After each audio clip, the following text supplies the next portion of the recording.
क्या बिहारी होना पाप है? क्या बिहारी होना आतंकवाद है? या बिहारी होना देशद्रोह है? अगर नहीं है तो बिहारियों के साथ हर बार अत्याचार क्यों? बिहारियों के साथ हर बार ये जुल्म क्यों? बिहारियों को हर बार सजा क्यों दी जाती है?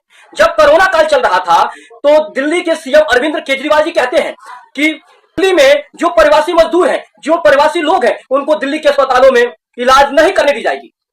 हमने गुजरात में देखा कि बिहारियों को दौड़ा दौड़ा कर मारा गया। हमने मुंबई में सुना कि मुंबई के जो सीएम थे उन्होंने कहा कि मुंबई में केवल वही व्यक्ति कमा और खा सकते हैं और रह सकते हैं, पार्टी को बोलेंगे, अदरवाइज उनको रहने नहीं दिया जाएगा, रास्ता से भगा दिया जाएगा।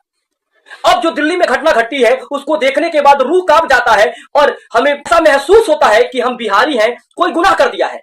और बिहारी होने पर हम किसी को बताएंगे तो अपनी जान से हाथ धोना पड़ जाएगा हमें, क्योंकि हम बिहारी हैं ऐसा बता नहीं पाएंगे। चलिए आप सभी को पहले इस घटना के बारे में बताता हूं। एक जोमेटो का डिलीवरी बॉय था जिसको गोली मार दिया एक कांस्टेबल ने। उस डिलीवरी बॉय का नाम था पांडव कुमार और बताया जा रहा है कि पांडव कुमार को गोली इसलिए मारा गया क्योंकि उसने बताया मैं बिहार का रहने वाला हूं। उस कांस्टेबल ने ना आओ देखा, ना ताव देखा, ना सोचा, ना समझा कि मैं आखिर ऐसा क्यों कर रहा हूं। अपने गन को निकाला, उसको शूट कर दिया। इस घटना को देखने के बाद रूह कांप गई और हमें शर्मिंदगी महसूस होने लग गई और हमें एक ऐसा एहसास होने लग गया कि बिहारी होना वाकई में इस घटना को देखने के बाद गुनाह हो गया है। लेकिन इस सारी घटना के बाद, इस सारा मंजर जो मैंने बताया, दिल्ली में जब कोरोना चल रहा था, गुजरात की घटना बताया, मुंबई की घटना बताया, अब दिल्ली की बताया कि गोली मार दिया गया, इन सभी के पीछे बिहारियों को जलील होना पड़ रहा है, अपमान होना पड़ रहा है, पिटाई खाना पड़ रहा है, अब जान से हाथ गंवा रहे हैं बिहारी होने की सजा पा रहे हैं। आखिर इनके पीछे जिम्मेदार कौन है? मनोज तिवारी जी का गाना आया था, उन्होंने उस गाने में फरमाया था जियो जियो हो बिहार के लाला।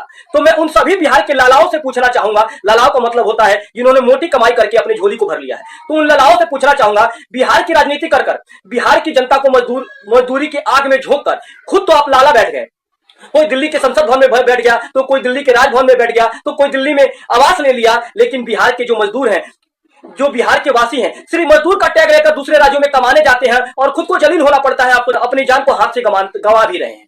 आखिर उन बिहार के लालाओं ने बिहार के लिए क्या किया? बिहार के लिए रोजगार नहीं दिया। बिहार के लालाओं यानी नेताओं को डूब के मरने की बात है। अब इस पूरी घटना को घट जाने के बाद, पांडव कुमार की जान चली जाने के बाद जो नेता है वो रंडी रोना रो रहे हैं। आप पप्पू यादव को देख लीजिए, पप्पू यादव जी पांडव कुमार के घर जाते हैं, उनके परिजनों के साथ मिलकर रोते हैं। आप बिहार के सबसे परिचित परिवार से आने वाले तेजस्वी प्रसाद यादव जी, जो खुद भूतपूर्व मुख्यमंत्री हैं और उनके पिताजी इतने सालों से बिहार के मुख्यमंत्री रहे हैं, उन्होंने बिहार के लिए क्या किया?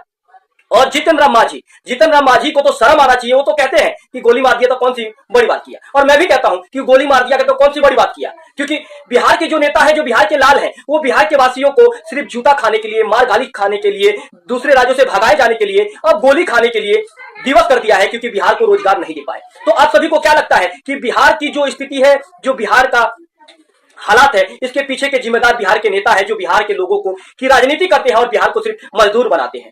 तो आप सभी अगर मानते हैं कि बिहारी होना गुनाह हो गया है क्योंकि बिहारी बताए जाने पर आपको गोली खानी पड़ेगी, तो कमेंट सेक्शन में जरूर बताइए इसका जिम्मेदार कौन है, और इस वीडियो को ज्यादा से ज्यादा शेयर कीजिए ताकि मेरी वीडियो उन लोगों तक पहुंच सके जो बिहार की राजनीति कर खुद दिल्ली के संसद भवन में, दिल्ली में कोठी लेकर बैठ गए, लेकिन बिहार को मजदूर का टैग देकर अभी भी मजदूरी करने के लिए, लात जूता खाने के लिए, गोली खाने के लिए बिहार में छोड़ दिया है। तो दोस्तों इस वीडियो में बस इतना ही। मिलता हूं एक नए वीडियो में एक नए मुद्दों के साथ, एक नए धमाल में। तब तक के लिए जय हिंद, जय भारत।